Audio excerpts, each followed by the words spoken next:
அன்பானவர்களே, அன்பு வணக்கங்கள். வருகின்ற 17ஆம் தேதி பௌர்ணமி முதல் பிரம்ம முகூர்த்த வேளையில் இறந்தவர்களின் ஆன்மாவானது சாந்தி அடைவதற்காக பிரார்த்தனை நிகழ்வு ஆரம்பிக்க இருக்கிறது. 21 நாட்கள் காலை பிரம்ம முகூர்த்த வேளையிலும் மாலை 6 to 8 வரையிலும் 2 வேளை ஆத்மா சாந்தி அடைவதற்கான பிரார்த்தனைகள் 21 நாட்களுக்கு அடுத்த மாதம் 7ஆம் தேதி வரை நடைபெற இருக்கிறது. உங்கள் இல்லங்களில் யாராவது இறந்து இருந்தால் அவர்களுடைய ஆன்மா சாந்தி அடைவதற்கு உங்களுக்கு இது ஒரு வாய்ப்பாக அமைகிறது. இந்த ஆன்மா சாந்தி பிரார்த்தனையில் கலந்து கொள்ள வேண்டும் என்று விருப்பம் இருந்தால் தொலைபேசியில் தொடர்பு கொண்டு விவரங்களை கேட்டறிந்து பிரார்த்தனை நிகழ்வில் பங்கு கொண்டு அந்த ஆன்மா சாந்தி அடைவதற்குண்டான ஒரு செயலை செய்யுங்கள். அது அவர்களுக்கு நன்றி கூறுகின்ற ஒரு நிகழ்வாக அமையும்.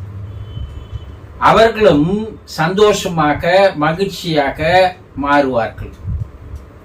அதனால் உங்கள் குடும்பங்களுக்கு பல நல்ல பலன்கள் கிடைக்கும். புரிந்து கொண்டீர்களா? புதிதாக இந்த சேனலை பார்ப்பவர்களாக இருந்தால் முதலில் இந்த சேனலை சப்ஸ்கிரைப் செய்து எனக்கு ஆதரவையும் ஊக்கத்தையும் உற்சாகத்தையும் தாருங்கள். இன்று என்ன பார்க்க போகிறோம் என்றால், ஒரு அன்பர் ஒரு கேள்வி கேட்டு இருக்கிறார். சிலர் எதிர்பாராமல் இறந்து போய்விடுகிறார்களே, அதற்குண்டான காரணம் என்ன கூற முடியுமா என்று ஒரு கேள்வி கேட்டிருக்கிறார். எதிர்பாராமல் இறந்து போகிறார்கள், அதற்கு என்ன காரணங்கள்? முதலில் ஒன்றை நீங்கள் தெளிவாக தெரிந்து கொள்ள வேண்டும். வாழ்வியலை முழுமையாக அறிந்து கொள்பவன் தான் ஒரு ஞானியாக மாறுகிறான். பிறப்பு என்பது நம்மால் கணிக்க முடியும், ஓரளவு கணிக்க முடியும். இந்த தேதியில் பிறப்பார்கள் என்று மருத்துவர்கள் கூறுகிறார்கள். அது கூட சில நாட்கள் முன்னாடியே நடந்து விடுகிறது, சில நாட்கள் தள்ளிதான் நடக்கிறது. சரியாக இந்த தேதியில் பிறப்பார்கள் என்று மருத்துவர்களால் கூட கூற முடிவதில்லை.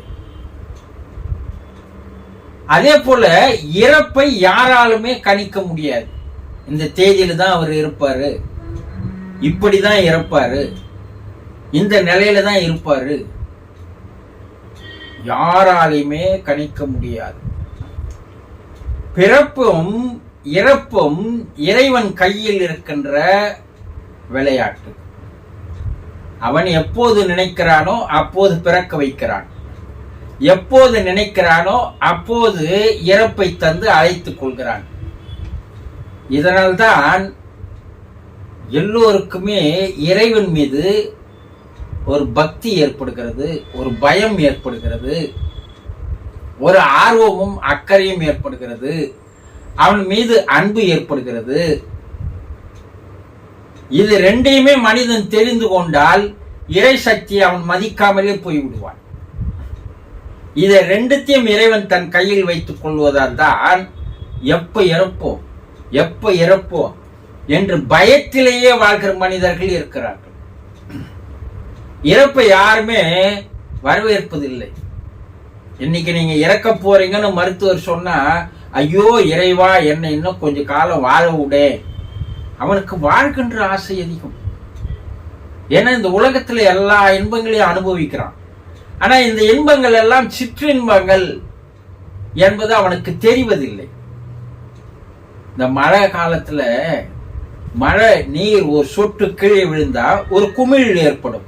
அதற்கு நீர் குமிழி என்று பெயர். அது சில நிமிடங்களில் உடைந்து போய்விடும். இது போலதான் வாழ்க்கை. எப்போ இறக்க போகிறோம் தெரியாது. ஆனா நாம் என்ன நினைத்துக் கொண்டிருக்கிறோம்? நெடுங்காலம் வாழப் போறோம், இன்னும் 50 வருஷம் நம்முடைய வாழ்க்கை இருக்கிறது என்று நினைத்துக் கொண்டு எதையெல்லாம் செய்கிறார்கள் மனிதர்கள். கொஞ்சம் நினைத்து பாருங்க. அளவுக்கு அதிகமா சொத்து சேர்ப்பது, அளவுக்கு அதிகமா லஞ்சம் வாங்குவது, சுயநலத்தோடு வாழ்வது, மற்றவர்களை ஏமாற்றுவது. இன்றைய உலகமே அப்படிதான் இருக்கிறது இல்லையா? இவன் என் நினைப்பு என்னன்னா, நான் இன்னும் 100 வருடம் வாழப்போகிறேன், அது வரைக்கும் அனுபவிப்பதற்காக சேர்க்கிறேன்றான். ஆனா அவன் அடுத்த வருடமே இறந்து போவான். அவனுக்கே அது தெரியாது. இப்ப இறப்பு என்பது பல்வேறு விஷயங்களில் நடக்கிறது. என்ன? திடீரென்று ஒருவர் நெஞ்சை பிடிக்கிறார், பேசிக்கொண்டு நின்று கொண்டே இருக்கிறார். ஆனா ஐயோ எனக்கு நெஞ்சு வலிக்குது அப்படின்னு சொல்றார். அவர் மருத்துவமனைக்கு எடுத்துன்னு போறதுக்குள்ளே அவர் இறந்து போகிறார். என்று ஹார்ட் அட்டாக் என்று சொல்லக்கூடிய நோய் அதிகமான பேருக்கு வருகிறது. அது டாக்டர்கள் கேட்டா அது அடைப்பு என்று சொல்கிறார்கள்.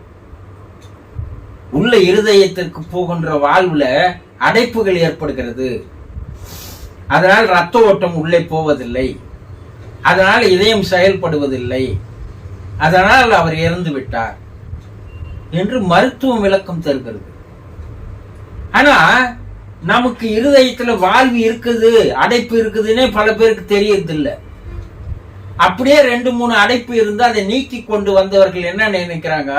இன்னும் நம்ம 10 வருஷத்துக்கு வாழலாம், அதுதான் நம்ம எடுத்துட்டுமே அப்படின்னு நினைக்கிறான். அடுத்த மாதமே அவன் இறந்து போகிறான். மனிதர்கள் போடும் கணக்கு சரியாக அமைவது இல்லை. அந்த கணக்கு தப்பாதான் போகும். இறைவன் ஒரு கணக்கை போடுகிறான், அந்த கணக்கை அவன் சரியாக நிறைவேற்றிக் கொள்கிறான். அப்போ எதிர்பாராத விதமாக இறந்து போவது இப்படி ஹார்ட் அட்டாக் மூலமா இறந்து போகிறவர்கள் தான். அந்த குடும்பம் எதிர்பார்த்திருக்காது, அவனை எதிர்பார்த்திருக்க மாட்டான். ஆனா திடீரென்று அவனுக்கு இறப்பு வந்து விடுகிறது. இது இன்று காலகட்டத்தில் அதிகமாக இருக்கிறது. அதற்கு பல காரணங்கள் சொல்லலாம். அவன் உடம்பை கவனித்துக் கொள்வதில்லை, அவனுக்கு ஓவர் டென்ஷன், ஓவர் பிபி இருக்கிறது, அதனால் அடைப்பு ஏற்படுகிறது. அவன் உண்ணுகின்ற உணவு சரியான உணவாக இல்லை, மாவு சத்து அதிகமாக சாப்பிடுகிறான். அதனால் அவனுடைய அந்த இரத்த வாழ்வுல அது மாவாக போய் படிந்து அது அடைப்பாக மாறுகிறது. இப்படி பல ரீசன் சொல்றாங்க. தன்னுடைய அறிவை சரியாக செயல்படுத்த முடியாத ஒரு காரணம் கூட இதில் இருக்கிறது. ஆனா இறைவன் ஏதோ ஒரு கணக்கு போடுகிறான்.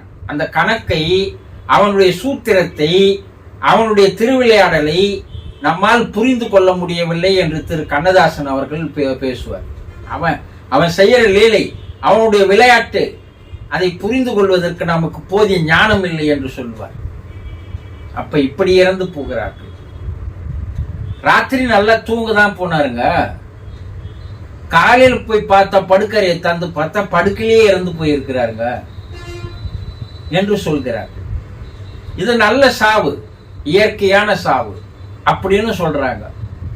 ஆனா அவர் காலையில் எழுந்துக்குவேன், நானு இந்த வேலைகளை செய்யணும், இப்படி எல்லாம் இருக்கணும், இந்த கனவு அந்த கால்குலேஷன் எல்லாம் பண்ணி தானே படுத்தாரு. எதிர்பார்ப்புகள் இருந்தது இல்லையா? ஆனா ஏன் இறந்துட்டாரு? அதுவும் தெரியவில்லை. சரி, சிலர் பேசிக்கினே இருக்கிறாங்க, கொஞ்சம் தண்ணி கேட்கிறாங்க, அந்த தண்ணி எடுத்து வருவதற்குள் அவர் சோப்பாவிலே இறந்து போயிருக்கிறார். அவர் எதிர்பார்க்கல, அந்த குடும்பமும் எதிர்பார்க்கல. ஆனா அந்த இறப்பு நடந்து விடுகிறது. இதையும் பல பேர் இன்று பல வீடுகளில் நடக்கிறது. சரி, குழந்தைகள் சிறு வயதிலேயே இறந்து போகிறது. அந்த குழந்தை பெரிய ஆளாகணும்னு அந்த பெற்றோர்கள் எதிர்பார்க்கிறார்கள். அந்த குழந்தை நல்லாதான் வளரும்னு எதிர்பார்த்து தான் எல்லாமே செய்யறாங்க. ஆனா அந்த குழந்தை திடீரென்று இறந்து போவது எதற்காக? இது பெற்றவங்களுக்கு புரியல. வளர வேண்டிய என்னுடைய மகள், வளர வேண்டிய என்னுடைய மகன், பள்ளிக்கு செல்ல வேண்டியவன், கல்லூரிக்கு செல்ல வேண்டியவன் ஏன் இறந்து போனான்னு தெரியல. அதை தாங்க முடியவில்லை அவர்களால். இதற்கும் ஆன்மீக விளக்கங்கள் நிறைய இருக்கிறது. ஆனா அதை புரிந்து கொள்ளாமலேயே கடவுள் மீது பழியை போடுவது, கடவுளை குற்றம் சொல்வது, இதுவும் நடக்கிறது. அடுத்தது பார்த்தோம்னா, ஆபீஸ் போயிட்டு வரேன்னு போனாருங்க.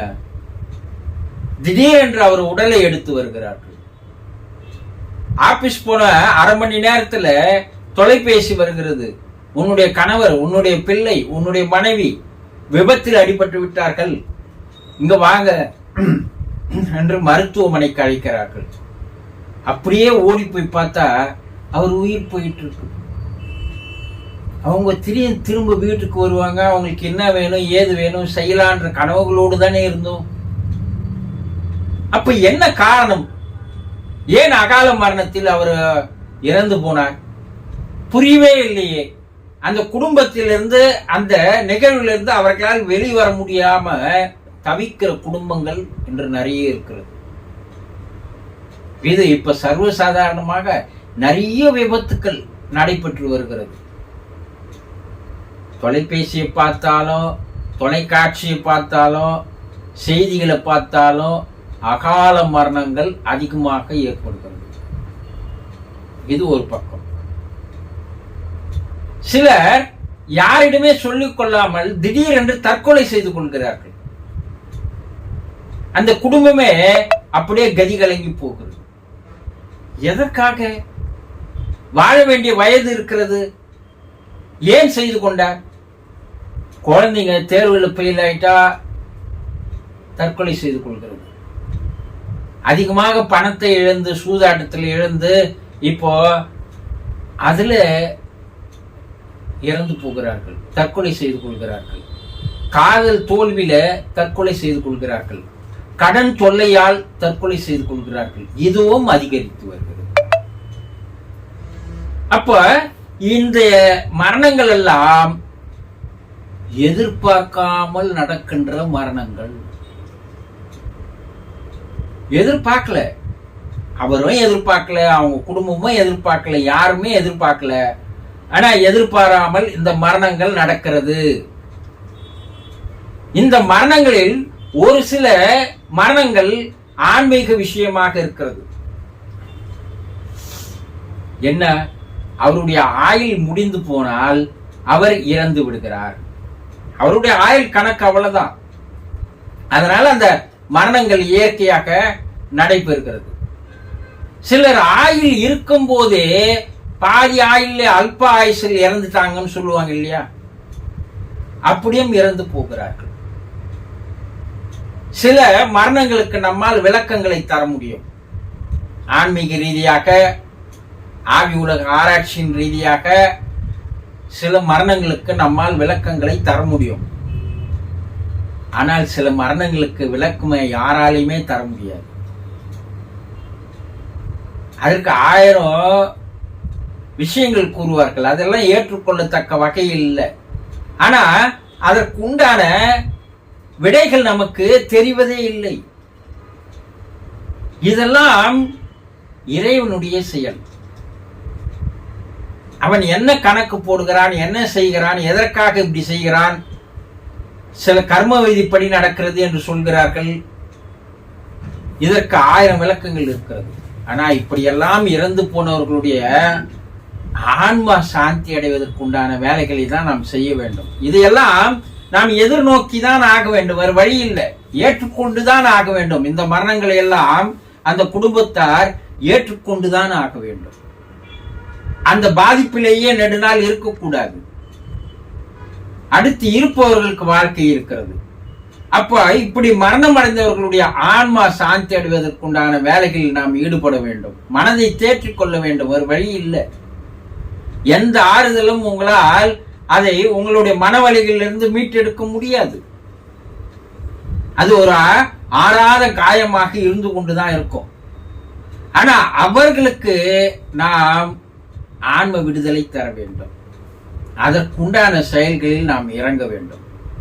இதையெல்லாம் புரிந்து கொள்வது, ஞானம் எப்போது கிடைக்கிறதோ அப்போது சில விஷயங்களுக்கு விடைகள் தெரியும், சில விஷயங்களுக்கு விடைகளே தெரியாது. அந்த விடை தெரியாத விஷயம்தான் கடவுளுடைய லீலைகள்.